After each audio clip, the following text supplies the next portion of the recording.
46वा वर्धापन दिन आज साजरा करण्यात येत आहे आणि त्यानिमित्ताने आम्ही एक नवीन थीम घेतली होती आणि त्या थीमचं नाव म्हणजे we the people of India, आम्ही भारताचे लोक. 1947 साली भारत स्वतंत्र झाला आणि 50 साली भारताची राज्यघटना ही अंमलात आली 26 जानेवारी 1950. त्यानंतर देश कसा डेव्हलप होत गेला, सुधारणा कशा होत गेल्या, त्याचप्रमाणे हे राज्य चालतं कसं, हा देश चालतं कसं, हे कोण चालवतं याची माहिती विद्यार्थ्यांना नागरिकशास्त्राच्या पुस्तकात असते, पण त्याचं प्रात्यक्षिक लाईव्ह असं प्रदर्शन आम्ही परशुराम सायकाटकर नाट्यगृहामध्ये सगळ्या विद्यार्थ्यांना, पालकांना ते प्रदर्शित केलं. ते पाहून सगळ्यांनी समाधान व्यक्त केलं. त्याचा आम्हालाही संस्थाचालक म्हणून खूप अभिमान आणि आनंद वाटतो. इंग्लिश मिडियमच्या मुलांनी अतिशय फ्लुएंट इंग्लिशमध्ये सगळ्या प्रकारचे रोल्स, राष्ट्रपतीपासून तर ग्रामपंचायत सरपंचापर्यंत कामं कशी चालतात, सरपंच, नंतर पंचायत समितीचे सभापती किंवा पालिकेचा महापौर, राज्याचा मुख्यमंत्री, देशाचे प्राईम मिनिस्टर, असं सगळ्या प्रकारचं ज्ञान 2-2.5 तासाच्या अवधीमध्ये ते एक नाट्य म्हणून सादर केलं आणि सगळ्यांनी त्याचा अतिशय मनापासून आनंद घेतला. आम्हाला सगळ्या विद्यार्थ्यांचं कौतुक वाटतं. त्यांच्यासाठी जितकं काही करता येईल त्या पद्धतीने आम्ही काम करत आहोत. 1980 साली मॉडर्न एज्युकेशन सोसायटी नाशिक या नावाने एक संस्था नाशिक शहरात स्थापन करण्यात आली. त्यात प्राध्यापक YP Kulkarni, JM Kulkarni, doctor बंधुरे यासारखे माझे सहकारी होते. आज मला दुःख होतं की ते आपल्यात नाहीत. त्यांना मी आदरांजली वाहतो आणि थोडक्यात या आपल्या संस्थेची जी प्रगती झाली त्याच्याबद्दल आपल्यासमोर हे माझं निवेदन सादर करतो. 1980 साली त्यावेळेस नाशिक शहर तसं फारसं विस्तारलेलं नव्हतं, छोटं शहर होतं. सातपूर आणि सिडको या भागामध्ये कामगार होते आणि त्या कामगारांच्या मुलांना नाशिक शहरात येऊन शिकणं तसं फार अवघड होतं. आताच्यासारख्या बसेस नव्हत्या, दळणवळणाची साधनं नव्हती. त्यावेळेस आम्ही फाउंडर मेंबर जे आहोत त्यांनी एकत्र येऊन असं ठरवलं की आपण सिडको आणि नाशिकच्या कामगारांच्या मुलांसाठी, जे खऱ्या अर्थाने आर्थिकदृष्ट्या दुर्बल होते त्या काळात, त्यांच्या मुलांसाठी आपण एक चांगल्या शिक्षण संस्थेची स्थापना करू.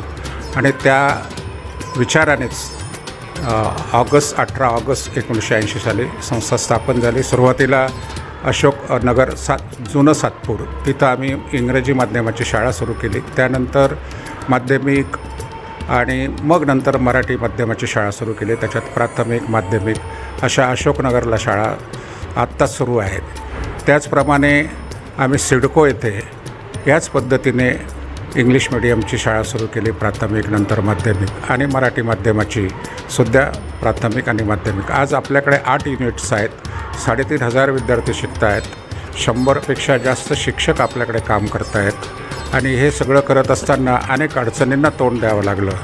त्यावेळेस YP कुलकर्णी किंवा डॉक्टर बंधुरे, JM कुलकर्णी यासारखे सहकारी माझ्याबरोबर होते, म्हणून ते सगळं करता आलं. आज संस्था वाढते. त्याचबरोबर मराठी माध्यमाच्या शाळांना धोका निर्माण झाला आहे. इंग्रजी माध्यमाच्या शाळांचा सगळीकडे कमर्शियल सुळसुळाट झाला आहे. त्यामुळे तरीसुद्धा अतिशय चांगलं शिक्षण, दर्जेदार शिक्षण हे द्यावं म्हणून आज आमच्या शाळा अजूनही बहरत आहेत. एवढ्या स्पर्धेच्या युगातसुद्धा आमच्या मराठी शाळा खूप जोराने वाढ होते. जितकं चांगलं देता येईल तेवढं द्यायचा आम्ही प्रयत्न करतो आहे. सगळ्या प्रकारच्या अत्याधुनिक सुविधा आम्ही या शाळांमध्ये दिल्या आहेत आणि त्यामुळेच आमचे विद्यार्थी वेगवेगळ्या ठिकाणी टॉपर म्हणूनच येत आहेत. आज माध्यमिक शाळांचा SSC बोर्डाचा जो निकाल लागतो त्यात 90पेक्षा जास्त गुण मिळवलेले अनेक विद्यार्थी दिसतील आणि नंतर हे विद्यार्थी पुढे जाऊन आपल्या देशाच्या, राज्याच्या आणि समाजाच्या उपयोगाला कसे पडतील यासाठी आम्ही त्यांच्यावर वेगवेगळ्या प्रकारचे संस्कार करत असतो. त्यांना सांगत असतो हा देश मोठा होईल तो फक्त ह्या युवा पिढीमुळे, ह्या मुलांमुळे, आणि त्या दृष्टीने काम सुरू आहे. आज आमच्याकडे शाळांना इमारत कमी पडते, अनेक अडचणी आहेत, पण त्या सगळ्या अडचणी सोडवण्याचं आणि त्याच्यातून मार्ग काढण्याचं काम आम्ही करत आहोत. आम्हाला चॅलेंजेस आहेत, पण अतिशय चांगलं शिक्षण, दर्जेदार शिक्षण आमची संस्था देते, याचा आम्हाला अभिमान आहे. धन्यवाद. I am Mrs Sakshi Thakurel, HM of secondary section CIDCO department. हमारे स्कूल के 4 ब्रांचेस है, 2 English medium, 2 Marathi medium, CIDCO और सातपुर में. हमारा इंस्टीट्यूट एस्टेब्लिश हुआ था ईयर 1980 में, और उसके बाद जो हमने कामयाबी की तरफ कदम बढ़ाया है तो पीछे मुड़कर नहीं देखा है. आज हमारा जो 46 फाउंडेशन डे था, इसमें हमारे सभी डिग्नेटरीज़ मौजूद थे, सभी स्टूडेंट्स मौजूद थे, सभी टीचर्स मौजूद थे, और हमारा जो मेन ये थीम था इस प्रोग्राम का था द स्ट्रगल टू कॉन्स्टिट्यूशन. इसका मेन एम हमने ये टॉपिक इसीलिए चूज़ किया ताकि हमारे बच्चे एक रिस्पॉन्सिबल सिटीज़न बन पाएँ. आज वो पढ़ाई के मामले में या स्पोर्ट्स के फील्ड में हर जगह बहुत आगे है, पर एक रिस्पॉन्सिबल सिटीज़न बनाना, एक ज़िम्मेदार इंसान बनना भी उन्हें सिखाना चाहिए. इसलिए हमने ये थीम ऑर्गेनाइज़ किया. हर साल हमारे स्कूल्स का, चाहे वो इंग्लिश मीडियम हो चाहे वो मराठी मीडियम हो, हमेशा 100% रिज़ल्ट लगता है, और यहाँ तक कि टॉपर्स भी जो हैं वो दे स्कोर अबाउट 95%. और मैं सबको ऑल द बेस्ट कहना चाहती हूँ कि हम आगे भी इसी तरह से बढ़ें. आपका प्यार हमारे साथ बना रहे. Thank you.